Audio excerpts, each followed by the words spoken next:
আসলে আমার জন্ম গ্রামে। আমাদের গ্রাম টুঙ্গিপাড়া, সেখানে দুটো নদী, মধুমতি নদী এবং বাইগান নদীর কূলে। ঢাকা থেকে যেতে প্রায় 22 থেকে 24 ঘন্টা লাগতো স্টিমারে। অবশ্য স্টিমারে যাওয়াটাও খুব মজার ছিল।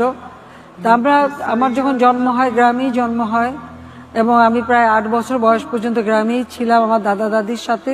কারণ আমার বাবা রাজনীতি করতে যেয়ে বারবার জেলে, আর তিনি তখন ঢাকা ইউনিভার্সিটিতে ছাত্র হয়ে যখন ভাষা আন্দোলন শুরু করেন, তারপরে জেলে যান অনেক দিন, প্রায় 2.5 বছর জেলে ছিলেন। কাজে আমরা গ্রামেই ছিলাম।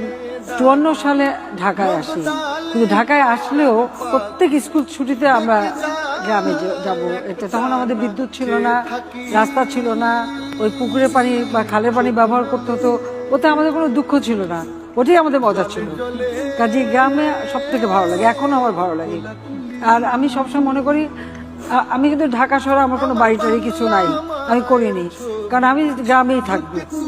আর এখন তো পদ্মা সেতু হয়ে গেছে, তাড়াতাড়ি চলে যাবে। গ্রামে খুব মজা, এই যে আম টাম পেড়ে খাওয়া, শীতকালে বড়ই, কচি কচি তেঁতুল। এখন তো অবশ্য বুড়ো হয়ে গেছে, ওইগুলি খেতে পারি না, কিন্তু একসময় তো ওইগুলি খেতে ছুটতাম। বইচি বাগানে যে ছিঁড়ে ওগুলি বইচি খাওয়ার একটা খুব মজা আছে। ওটা শক্তটা ভালো লাগে না, ওটা পেরে ওই হাত দিয়ে ডলে ডলে নরম করতে হয়, তারপর খেতে মজা। তো এরকম বহু কিছু সেই গ্রামের স্মৃতি আমার গ্রামেই ভালো লাগে।